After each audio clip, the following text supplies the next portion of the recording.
ओम शांति। आज हम सुनेंगे 25 नवंबर 2021 की ईश्वरीय महावाक्य। सार में बाबा कहते हैं, मीठे बच्चे, अपनी तकदीर ऊंच बनानी है तो रूहानी सेवा का शौक रखो, सबको ज्ञान धन का दान करते रहो। प्रश्न है, रूहानी बाप ऐसी कौन सी श्रीमत देते हैं जो आज तक किसी मनुष्य ने नहीं दी? उत्तर में है, हे रूहानी बच्चे, तुम रूहानी सेवा में दधीची ऋषि की तरह हड्डियां दो। बाप से जो अविनाशी ज्ञान रत्न मिले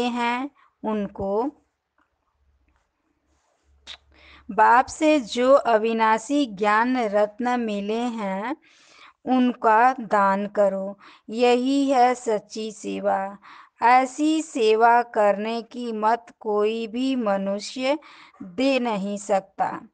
रूहानी सेवा करने वाले खुशी में नाचते रहेंगे, तकदीर ऊंच बनती जाएगी। गीत है, बदल जाए दुनिया न बदलेंगे हम। ओम शांति। बच्चों ने गीत की 2 लाइन सुनी, उन्होंने तो गीत बना दिया है। जैसे कोई की सगाई होती है तो यह पक्का ही है कि स्त्री पुरुष कभी एक दो को छोड़ेंगे नहीं। कोई बिरला ऐसे होते हैं जो आपस में नहीं बनती है तो छोड़ भी देते हैं। यहाँ तुम बच्चे किसके साथ प्रतिज्ञा करते हो? ईश्वर के साथ, जिसके साथ तुम बच्चों की व सजनियों की सगाई हुई है। परंतु ऐसा जो विश्व का मालिक बनाते हैं उनको भी छोड़ देते हैं। यहाँ तुम बच्चे बैठे हो, तुम जानते हो अभी बेहद का बाप दादा आया कि आया। यह अवस्था जो तुम्हारी यहाँ रहती है बाहर सेंटर पर हो न सके। यहाँ तुम समझेंगे बाप दादा आया कि आया। बाहर सेंटर पर समझेंगे बाबा की बजाई हुई मुरली आई कि आई। यहाँ और वहाँ में बहुत फर्क रहता है, क्योंकि यहाँ बेहद के बाप दादा के सम्मुख तुम बैठे हो, वहाँ तुम सम्मुख नहीं हो। चाहते हो सम्मुख जाकर मुरली सुने। यहाँ बच्चों की बुद्धि में आया कि बाबा आया कि आया। जैसे और सत्संग होते हैं वहाँ समझेंगे फलाना स्वामी आएगा, परंतु यह ख्यालात भी सबकी एक रस नहीं रहती। कोई को संबंधी याद आएगा, बुद्धि एक गुरु के साथ भी ठहरती नहीं है। कोई बिरला ही होगा जो स्वामी की याद में बैठा होगा। यहाँ भी ऐसे हैं। ऐसे नहीं कि सब शिव बाबा की याद में रहते हैं। बुद्धि दौड़ती रहती है, मित्र संबंधी याद आएंगे। सारा समय एक ही शिव बाबा के सम्मुख रहने में तो अहो सौभाग्य। अस्थाई याद में कोई बिरला ही रहते हैं। यहाँ शिव बाबा के सम्मुख रहने में तो बहुत खुशी रहनी चाहिए। अतीन्द्रिय सुख गोपी बल्लभ के गोप गोपियों से पूछो। यह यहाँ का गाया हुआ है। यहाँ तुम बाबा की याद में बैठे हो। जानते हो अभी हम ईश्वर के बने हैं, फिर दैवी गोद में होंगे। भल कोई भी बुद्धि में सर्विस के ख्यालात चलते हैं।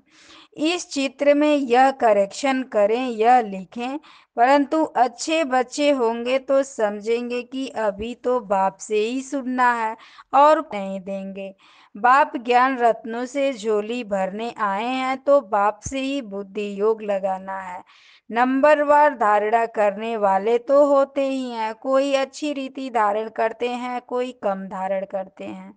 बुद्धि योग और तरफ दौड़ता रहेगा तो धारणा नहीं होगी, कच्चे हो जाएंगे। 1-2 बार मुरली सुनी, धारण नहीं हुई तो आदत पक्की हो जाती है। फिर कितना भी सुनता रहेगा, धारणा होगी नहीं। किसको सुना नहीं सकेंगे? जिसको धारणा होगी उसको सर्विस का शौक होगा, उछलता रहेगा, जाकर धन दान करूं, क्योंकि यह धन एक बाप के सिवाय और कोई के पास है नहीं।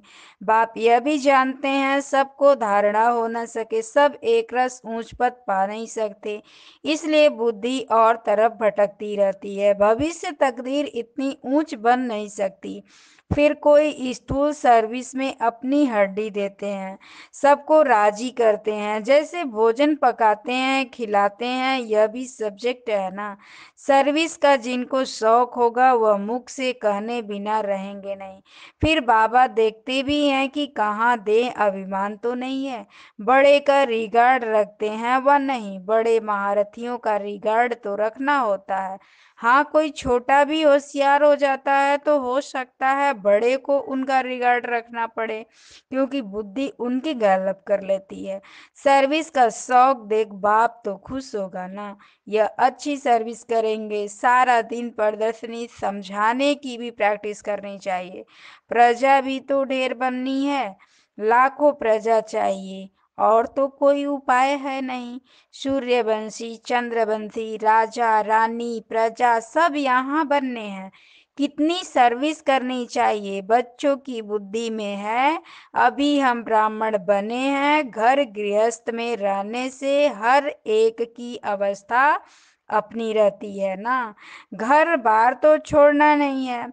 बाबा कहते हैं घर में भल रहो, परंतु बुद्धि में यह निश्चय रखना है कि यह पुरानी दुनिया खत्म हुई पड़ी है। हमारा अब बाप से काम है, यह भी जानते हैं। कल्प पहले जिन्होंने यह ज्ञान लिया था वही लेंगे। सेकंड बाय सेकंड हूबहू रिपीट हो रहा है। आत्मा में ज्ञान है ना, बाप के पास भी ज्ञान है। तुम बच्चों को भी बाप जैसा बनना है, पॉइंट धारण करनी है। सब पॉइंट एक साथ नहीं समझाई जाती है, लक्ष्य पक्का रखा जाता है। विनाश भी सामने खड़ा है, यह वही विनाश है। सतयुग त्रेता में कोई लड़ाई आदि होती नहीं है, वह तो बाद में जब बहुत धर्म होते हैं, लश्कर बड़े होते हैं, तब लड़ाई शुरू होती है। पहले पहले आत्माएं सतो प्रधान से उतरती हैं, फिर सतो रजो तमो में आती हैं। यह सब बुद्धि में रखना है। कैसे राजधानी स्थापन हो रही है, यहाँ बैठे हो तो यह बुद्धि में रखना है। शिव बाबा आकर हमको खजाना देते हैं, जिसको बुद्धि में धारण करना है। अच्छे अच्छे मित्र, अच्छे अच्छे बच्चे नोट्स लेते हैं। नोट्स लेना अच्छा है तो बुद्धि में टॉपिक्स आएगी। आज इस टॉपिक पर समझाएंगे। बाप कहते हैं हमने तुमको कितना खजाना दिया था। सतयुग त्रेता में तुम्हारे पास अथाह धन था, फिर वाम मार्ग में जाने से कम होता गया, खुशी भी कम होती गई, कुछ न कुछ विकर्म होने लगे, उतरते उतरते कलाएं कम होती जाती हैं। सतो प्रधान, सतो रजो तमो की स्टेजेस होती है ना। सतो से रजो में आते हैं तो ऐसे नहीं फट से आ जाते हैं। तमो प्रधान में भी आहिस्ते आहिस्ते उतरते हो, उसमें भी सतो रजो तमो स्टेजेस आएगी। फट से तमो प्रधान नहीं होंगे, धीरे धीरे सीढ़ी उतरते जाते हैं, कला कम होती है। अभी जंप लगाना है, तमो प्रधान से सतो प्रधान बनना है। इसके लिए टाइम बाकी थोड़ा है। गाया हुआ भी है, चढ़े तो चाखे बैकुंठ रस, गिरे तो चकनाचूर। काम की चमाट लगती है तो एकदम चकनाचूर हो जाते हैं, हड्ड गुड टूट जाते हैं। जैसे कोई मनुष्य अपना जीव घात करते हैं, आत्मघात नहीं जीव घात कहा जाता है, ऐसे यह भी आत्मा का घात हो जाता है कि कमाई सब खत्म हो जाती है। यहाँ तो बाप से वर्षा पाना है, बाप को याद करना है, क्योंकि बाप से बादशाही मिलती है। अपने से पूछना है कि हमने बाप को याद कर कितनी मनुष्य के, कितनी भविष्य के लिए कमाई की। अपने से पूछना है कि हमने बाप को याद कर कितनी भविष्य के लिए कमाई जमा की।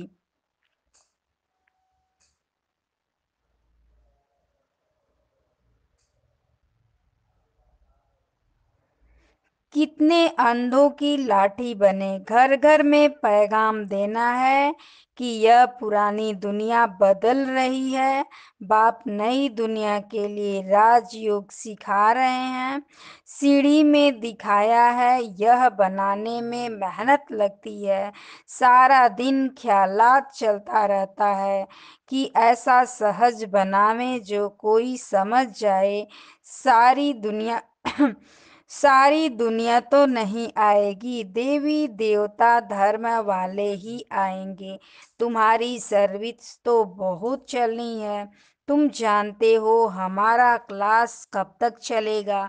वह तो लाखों वर्ष कल्प की आयु समझते हैं, तो शास्त्र आदि सुनाते ही रहते हैं। समझते हैं जब अंत होगा तब सबका सद्गति दाता आएगा। फिर जो हमारे चेले हैं उनकी गति हो जाएगी। फिर हम भी जाकर ज्योति में समा जाएंगे। परंतु ऐसा तो है नहीं।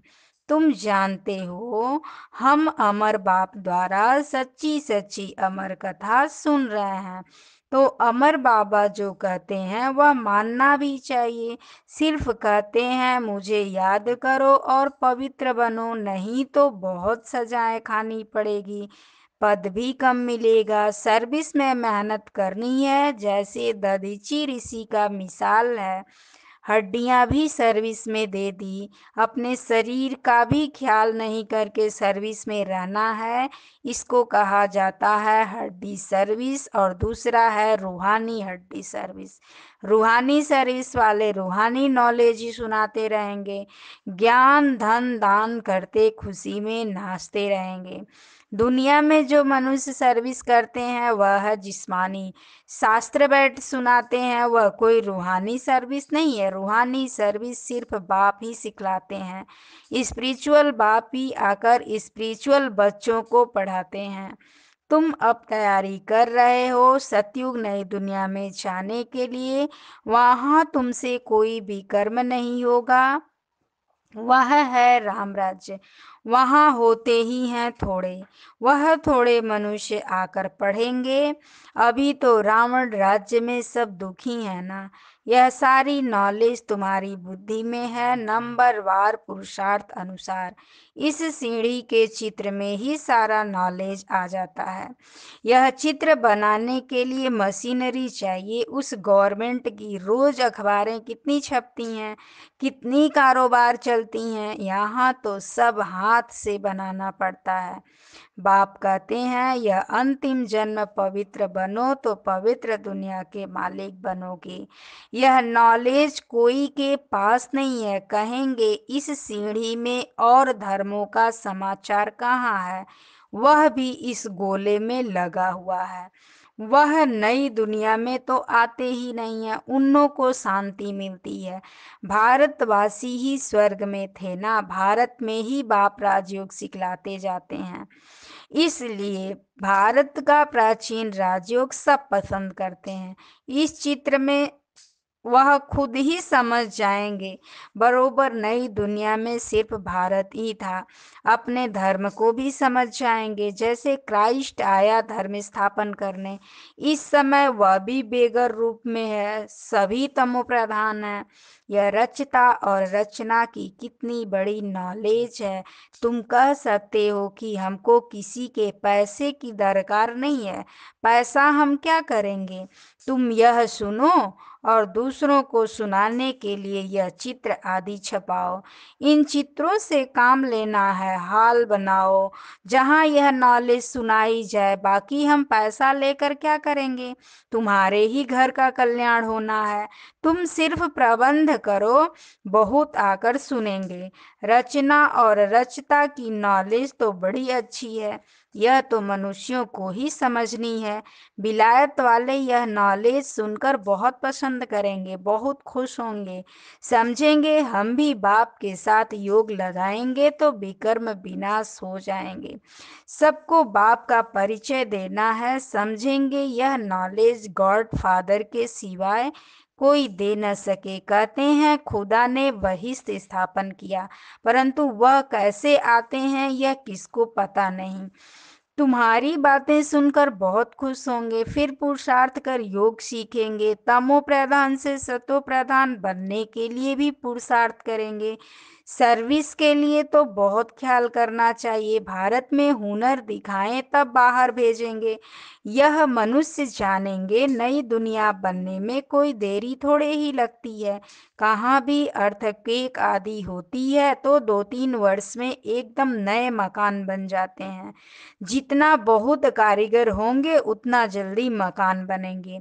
1 मास में भी मकान बना सकते हैं। कारीगर सामान आदि सब तैयार हो फिर बनने में देरी थोड़े ही लगेगी। विलायत में मकान कैसे बनते हैं? मिनट मोटर में कितना जल्दी बनते होंगे। सोना चांदी बहुत तुम्हारे को मिल जाते हैं। खानियों से सोना चांदी हीरे आदि ले आते हैं। हुनर तो सब यही साइंस फिर वहाँ भी काम आएगी। यहाँ सीखने वाले वहाँ दूसरा जन्म ले काम में ले आएंगे। उस समय तो सारी नई दुनिया हो जाती है। रावण राज्य ही खत्म हो जाता है। 5 तत्व भी कायदे मुजीब सर्विस में रहते हैं। स्वर्ग बन जाता है। वहाँ कोई उपद्रव नहीं होता है। रावण राज्य ही नहीं सभी सतो प्रधान है। सबसे अच्छी बात है कि बाप में बहुत लव होना चाहिए। बाप जो फुरना देते हैं उसको धारण करना और दूसरों को दान देना है। जितना दान देंगे उतना इकट्ठा हो जाएगा। सर्विस ही नहीं करेंगे तो धारणा कैसे होगी? सर्विस में बुद्धि चलनी चाहिए। सर्विस तो बहुत ढेर हो सकती है। कोई करते रहें। दिन प्रतिदिन उन्नति को पाना है, अपनी भी उन्नति करनी है। अच्छा, मीठे मीठे सिके लदे बच्चों प्रति माता पिता बाप दादा का याद प्यार और गुड मॉर्निंग। रूहानी बाप की रूहानी बच्चों को नमस्ते। हम रूहानी बच्चों के तरफ से रूहानी बाप दादा को याद प्यार गुड मॉर्निंग नमस्ते नमस्ते। धारणा के लिए मुख्य सार है। पहली पॉइंट है आपस में 1-2 का रिगार्ड रखना है। सर्विस का बहुत बहुत शौक रखना है। ज्ञान रत्नों से अपनी झोली भरकर फिर उसका दान करना है। एक बाप से ही सुनने का संकल्प रखना है। दूसरे ख्यालातों में बुद्धि को भटकाना नहीं है। वरदान है ईश्वरीय अथॉरिटी द्वारा संकल्प व बुद्धि को ऑर्डर प्रमाण चलाने वाले मास्टर सर्वशक्तिवान भव। विस्तार में है जैसे स्थूल हाथ पांव को बिल्कुल सहज रीति जहाँ चाहो वहाँ चलाते हो व कर्म में लगाते हो, वैसे संकल्प व बुद्धि को जहाँ लगाने चाहो वहाँ लगा सको। इसे ही कहते हैं ईश्वरीय अथॉरिटी। जैसे बाड़ी में आना सहज है वैसे बाड़ी से परे जाना भी इतना ही सहज हो। इसी अभ्यास से साक्षात्कार मूर्त बनेंगे। तो अब इस अभ्यास को सहज और निरंतर बनाओ तब कहेंगे मास्टर सर्वशक्तिवान। स्लोगन है स्व स्थिति शक्तिशाली हो तो परिस्थिति उसके आगे कुछ भी नहीं है। ओम शांति। संगम युग